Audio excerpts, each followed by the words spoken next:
తీసుకుందో దాని గురించి మాట్లాడట్లా. తెలుగుదేశం వాళ్ళు ఇది మాట్లాడుతున్నారు. ఇవి కాదు సార్, ఒకటి ఇక్కడ ఈ రెండు అంశాలుగా మాట్లాడుకుంటే ఎందుకు అలా రేషన్ బియ్యం గురించి మాట్లాడుకుంటున్నారంటే, రేషన్ బియ్యం సమస్య పూర్తిగా ప్రజా సమస్యగా చూస్తున్నారు. ఈ పోర్ట్లు సెజ్జులు ఇందులో వాటాలు ఇది కేవలం రాజకీయ సమస్యగా చూస్తున్నారు. అయితే రేషన్ బియ్యం అక్రమ రవాణాని అడ్డుకునే ప్రయత్నం ఒక రకంగా పవన్ కళ్యాణ్ గారు నిజాయితీగా చేస్తే అది ఈ కూటమి ప్రభుత్వంలో సాధ్యం అవుతుందా అనే ప్రశ్న కూడా ఉంది. లేదంటే ఇది కూడా ఏదో ఒక కమిటీ చేసో ఇప్పుడుగా చెప్తున్నారు వాళ్ళకి అప్పచెప్పాం వీళ్ళకి అప్పచెప్పాం సిబిసిఐడి విచారణ చేస్తారు అంతటితో ఆగిపోతా. అంటే బేసిక్గా ఒకటి దీంట్లో దాన్ని ఏమంటారు, కొండని తవ్వి ఎలకని పట్టుకోవడం తప్పించి ఏం చేయలేము. ఇప్పుడు బియ్యానికి సంబంధించి ఎక్స్పోర్ట్కి బ్యాన్ ఉందా? లేదు.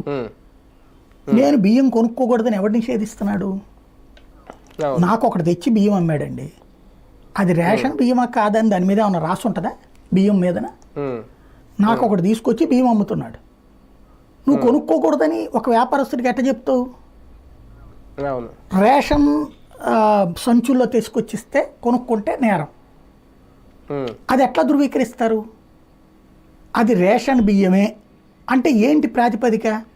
రేషన్ బియ్యానికి ఏమైనా ప్రత్యేక రంగు రుచి వాసన ఉంటాయా? నెంబర్ బియ్యం రేషన్ బియ్యం, నెంబర్ బియ్యం రేషన్కి ఒక్కదానికే కాదు బయట కూడా అమ్ముకోవచ్చు. ఎలా ధృవీకరిస్తారు?